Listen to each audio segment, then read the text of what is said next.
नमस्कार, मैं हूं संतोष। सिटी न्यूज वैन रीवा की सायंकालीन समाचार सेवा में आप सबका स्वागत है। पेश हैं आज की मुख्य खबरें। केंद्र सरकार की वादा खिलाफी के खिलाफ किसानों ने शुरू किया जल सत्याग्रह। बता दें कि संयुक्त किसान मोर्चा के राष्ट्रीय आह्वान पर केंद्र सरकार की वादा खिलाफी के खिलाफ 11 अप्रैल से 17 अप्रैल तक एमएसपी अधिकार सप्ताह मनाया जा रहा है, जिस पर आज संयुक्त किसान मोर्चा द्वारा रीवा के बीहर नदी में जल सत्याग्रह किया गया। बता दें कि लखीमपुर खीरी मामले में सरकार की चुप्पी, किसानों पर आंदोलन दौरान दर्ज मुकदमे की वापसी, आवारा पशुओं की समस्या एवं बढ़ती महंगाई, किसानों से ग्रेडिंग के नाम पर अवैध वसूली, डीएबी खाद की महंगाई आदि को लेकर किसान आंदोलन कर रहे हैं। 11 अप्रैल से 17 अप्रैल तक रीवा में एमएसपी सप्ताह मनाया जाएगा, जिसकी शुरुआत आज 11 अप्रैल को बीहर नदी बाबाघाट में जल सत्याग्रह कर की गई है। इसके बाद 12 अप्रैल को मनगमा तहसील मुख्यालय के ग्राम कांटी में तथा 13 अप्रैल को मऊगंज के ग्राम पाडर में, देवतलाव के ग्राम नोडिया में 14 अप्रैल को गुड़ तहसील के ग्राम खजुआ में तथा तमरा देश में 15 अप्रैल को सिरमौर तहसील मुख्यालय के ग्राम उमरी में, 16 अप्रैल को जवा तहसील मुख्यालय में तथा समापन 17 अप्रैल को त्योथर तहसील मुख्यालय में किसान महापंचायत आयोजित कर किया जाएगा। सभी तहसीलों में कार्यक्रम एमएसपी सप्ताह किसान चौपाल के रूप में मनाया जाएगा। प्रस्तुत है किसान नेता शिव सिंह से प्राप्त जानकारी के अंश। बताइए, आज ये जल के अंदर सत्याग्रह हो रहा है, क्या मांगे हैं आप लोग? ये केंद्र सरकार के वादा खिलाफी के खिलाफ ये संयुक्त किसान मोर्चे के राष्ट्रीय आह्वान मुताबिक ये आंदोलन है। और संयुक्त किसान मोर्चे को जो 9 दिसंबर को केंद्र सरकार ने जब आंदोलन स्थगित किया गया था, तब लिखित में पत्र आया था कि हम एमएसपी के लिए तत्काल जो है समिति बनाएंगे और वो समिति एमएसपी का रेट तय करेगी। और तमाम लखीमपुर खीरी मामला है और किसानों की शहादत का मामला है, किसानों के खिलाफ जो मुकदमे लगाए थे उन मुकदमों की वापसी का मामला था, जिसमें लिखित आश्वासन 9 दिसंबर को केंद्र सरकार के पत्र से हुआ था। लेकिन 4 महीने बीत जाने के बाद भी अभी तक एमएसपी के लिए कोई समिति नहीं बनाई गई और सरकार लगातार किसानों से वादा खिलाफी कर रही है और एक भी मुकदमे सरकार ने वापसी का काम नहीं किया। कुछ मामले हरियाणा के अंदर वापसी की कार्रवाई हुई है, लेकिन पूरे राज्यों में उत्तर प्रदेश और मध्य प्रदेश, पंजाब, दिल्ली, तमाम राज्यों में जो मुकदमे किसानों के खिलाफ लगाए गए थे, हजारों मामले, वो वापसी नहीं हुई है।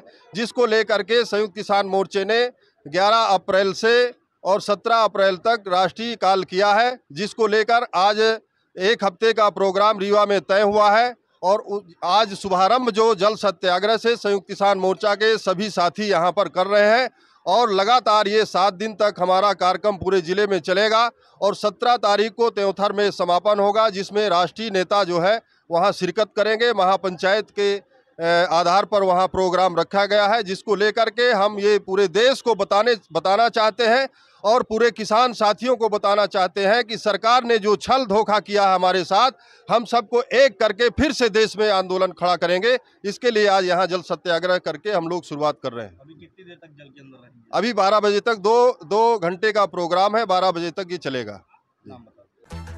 काल बनकर आए 4 व्हीलर वाहन ने दंपत्ति को उड़ाया, माता पिता की मौके पर मौत, पुत्र की हालत गंभीर। गुस्साई भीड़ ने 2 वाहनों को फूंका, की पुलिस की पिटाई। बता दें कि रीवा जिले के नईगढ़ी थाना क्षेत्र में रविवार की देर रात हृदय विदारक हादसा हो गया, जहां काल बनकर आए तेज रफ्तार 4 व्हीलर वाहन ने 3 लोगों को जोरदार टक्कर मार दी। टक्कर इतनी जबरदस्त थी कि रोड किनारे खड़े माता पिता सहित उनका पुत्र हवा में उछल गया। दर्दनाक हादसे में माता पिता की घटनास्थल पर ही मौत हो गई, जबकि पुत्र गंभीर रूप से घायल हो गया। हादसे के बाद घटनास्थल पर भीड़ एकत्रित हो गई, जिसके बाद गुस्साई भीड़ ने घटनास्थल पर खड़े 2 4 व्हीलर वाहनों को आग के हवाले कर दिया। घटना की सूचना मिलने के बाद मौके पर पुलिस पहुंच गई, लेकिन बेकाबू भीड़ ने पुलिस के साथ भी मारपीट पर उतारू हो गए।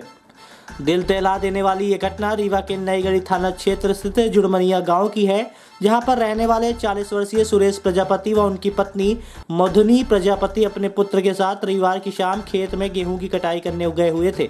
खेत में काम खत्म करने के बाद दंपत्ति देर शाम घर लौटते वक्त गेहूं का बोझा लाने के लिए रोड के किनारे साइकिल खड़ा कर तीनों लोग उसमें गेहूं का बोझा बांध ही रहे थे।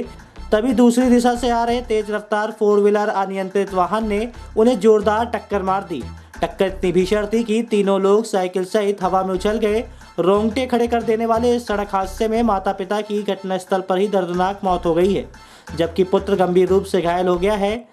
आपको बता दें कि देखते ही देखते घटनास्थल पर भारी भीड़ एकत्रित हो गई।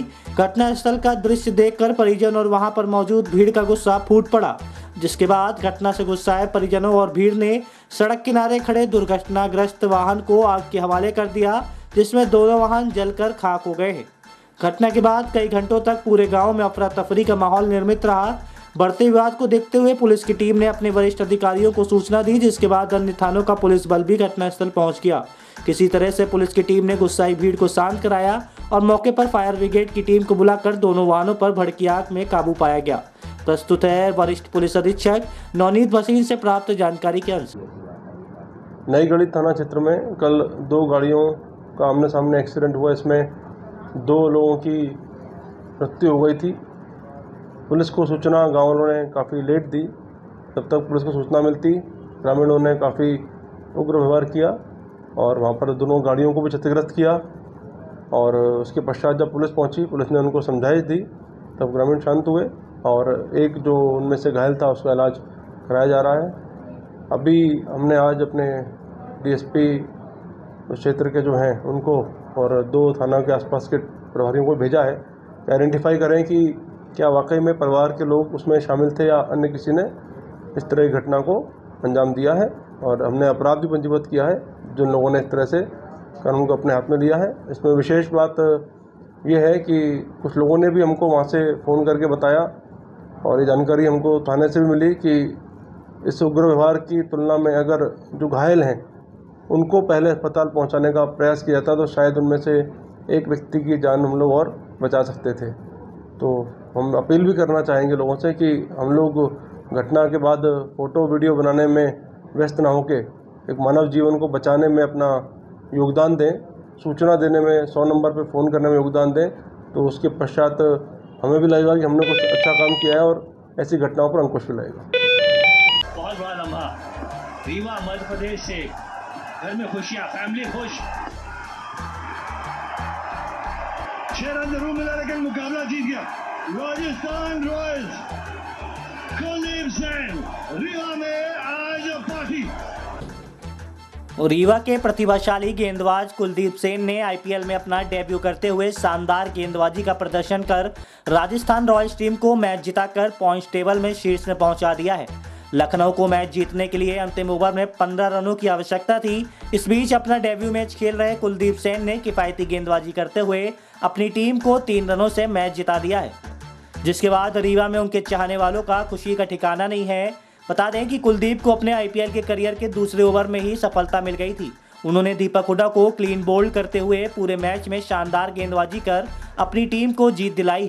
उन्होंने इस मैच की सबसे तेज गेंद 146.4 की स्पीड से फेंकी, जिसके लिए उन्हें अवार्ड भी दिया गया। उनके शानदार प्रदर्शन से उनके परिवार के साथ ही रीवा वासियों में खुशी की लहर है। रविवार को राजस्थान और लखनऊ के बीच हुए मैच में राजस्थान की ओर से खेलते हुए रीवा के प्रतिभाशाली खिलाड़ी कुलदीप सेन ने अपना डेब्यू किया है। बता दें कि कुलदीप सेन रीवा के एक सामान्य परिवार से आते हैं। उन्हें बचपन से ही क्रिकेट खेलने का बड़ा शौक था।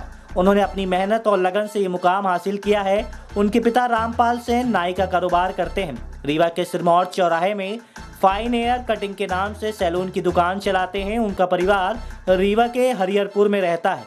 आखिरी ओवर में लखनऊ को जीत के लिए 15 रनों की जरूरत थी। इस दौरान राजस्थान रॉयल्स के कप्तान संजू सैमसन ने डेब्यू स्टार कुलदीप सेन को मैच बचाने की बड़ी जिम्मेदारी दी और उन्होंने ये हासिल भी किया। इस दौरान उनके परिवार में खुशी की लहर है। आइए सुनते हैं उनके पिता से प्राप्त जानकारी के अंश।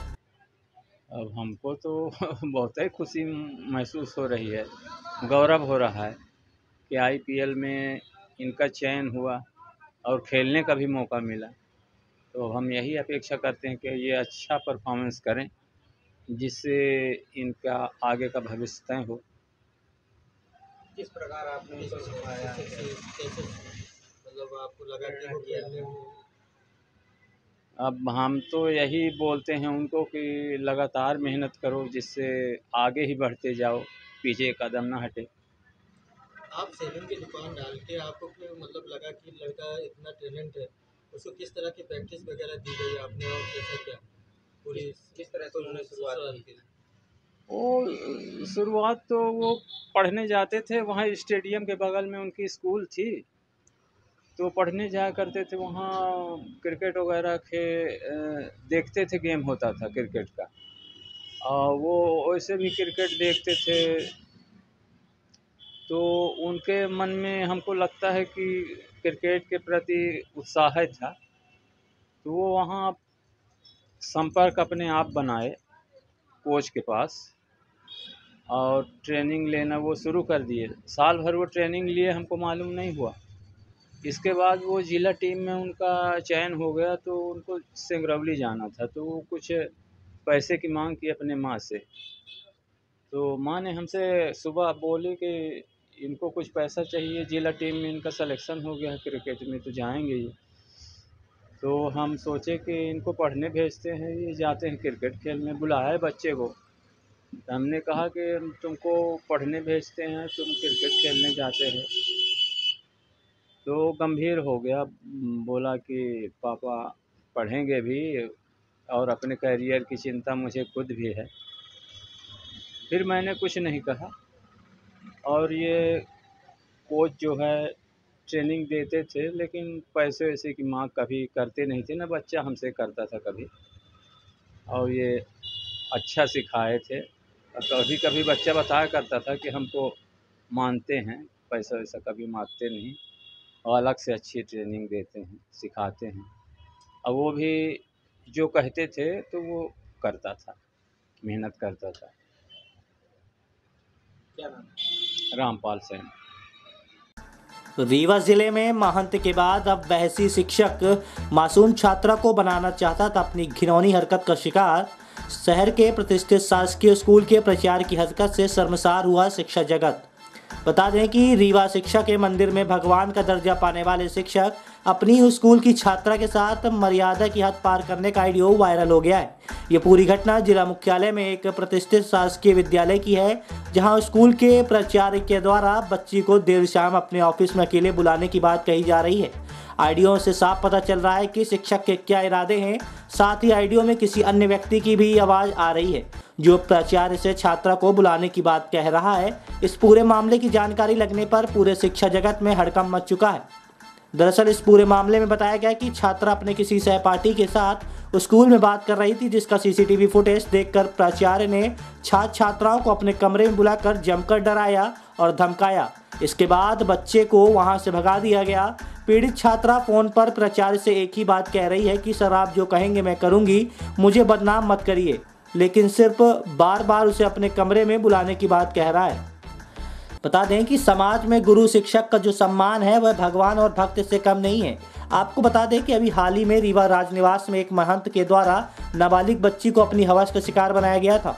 ये मामला अभी शांत भी नहीं हुआ था कि अब शिक्षा के मंदिर में बैठे प्राचार्य की हरकतें पूरा शिक्षा जगत शर्मसार हो चुका है। बताया जा रहा है कि ये पूरा मामला जिला शिक्षा अधिकारी सहित जेडी एवं कलेक्टर के संज्ञान में आ चुका है। जानकारी ये भी मिल रही है कि इसकी शिकायत भोपाल स्तर में भी हो चुकी है। अब देखना यह है कि दोषी शिक्षक के ऊपर प्रदेश के मुखिया शिवराज सिंह चौहान कौन सा बुलडोजर चलवाते हैं। प्रस्तुत है जिला शिक्षा अधिकारी जीपी उपाध्याय से प्राप्त जानकारी के अंश। कल से ऑडियो वायरल हुआ है, उसमें आपको भी संज्ञान में लाया गया है, क्या कार्रवाई कर रहे हैं आप? उसमें अभी हमारी जेडी साहब से बात हुई है कि ये मामला कुल संदिग्ध तो दिख रहा है, यद्यपि अभी इसमें वास्तविकता क्या है इसकी जांच के बाद ही पता चलेगा।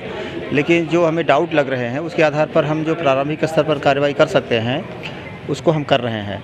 हमारे जिला लेवल की जो एक समिति बनी होती है, आंतरिक परिवार समिति, उसमें महिला जो होती हैं उसकी चेयरमैन होती हैं। तो हमारे ज़िले की ये टीम बनी हुई है, उस टीम से हम उसकी जांच करा रहे हैं और जांच के बाद उसकी जो वास्तविकता होगी हमारे सामने आएगी तो फिर हम उस पर कार्यवाही करेंगे। सर आपने पूरी ऑडियो सुनी है, आपके विभाग का एक प्रचार है, उसका नाम सीधे सीधे, उसकी आवाज़ सीधे सीधे पहचानी जा रही है, तो क्या आप ये नहीं मानते एक बड़ी घटना हो जाएगी अगर इसमें जल्दी ध्यान नहीं दिया? नहीं, तभी तो हम उस पर बिल्कुल सीरियस हैं, उस घटना के प्रति हम सीरियस हैं। जैसे टीएल बैठक से भी निकले हैं, हम सीधे जा रहे हैं, हमारी चर्चा ही हो रही थी अभी, हम चल करके वहाँ पर एक आदेश करते हैं और हमारी समिति जो है वो जा करके उसमें आज ही उसका परीक्षण करेगी।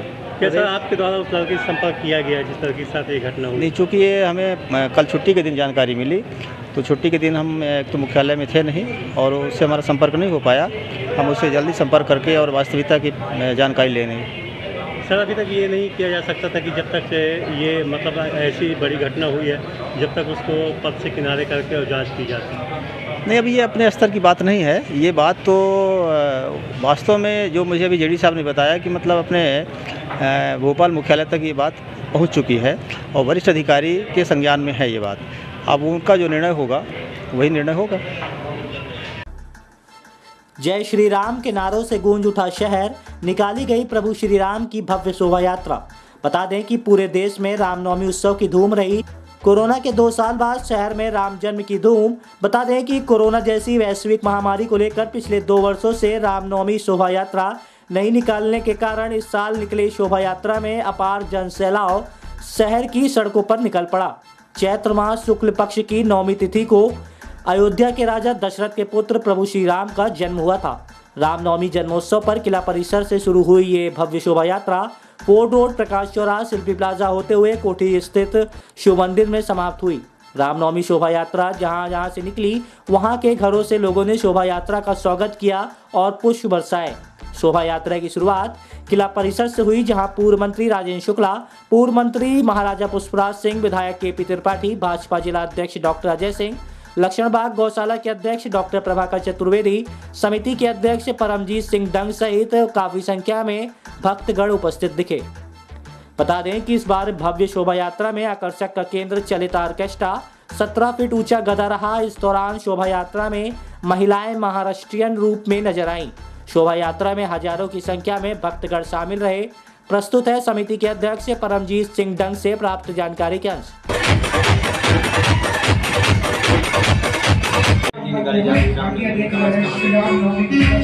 ये राम शोभा जी की यात्रा निकाली जा रही है। राम मंदिर के निर्णय के बाद जो राम दरबार का निर्माण हो रहा है, उसके बाद पहली बार हम लोग को मौका मिल रहा है राम शोभा यात्रा निकालने के लिए। और जिस प्रकार चूंकि मैंने बताया था कि सबके अंदर बहुत उत्साह है, सर्वधर्म सम्मत मिल के कर रहे हैं, करीब 20 जगह इनका स्वागत होना है। और जिस प्रकार से ये शोभा यात्रा निकल रही है, मुझे लगता है ये सबसे ऐतिहासिक है और पूरे प्रदेश में सबसे 1 नंबर की यात्रा निकल रही है। आज की खबरों में बस इतना ही। कल हम आपसे फिर मिलेंगे कुछ नई खबरों के साथ। तब तक के लिए हमें इजाजत दीजिए। नमस्कार।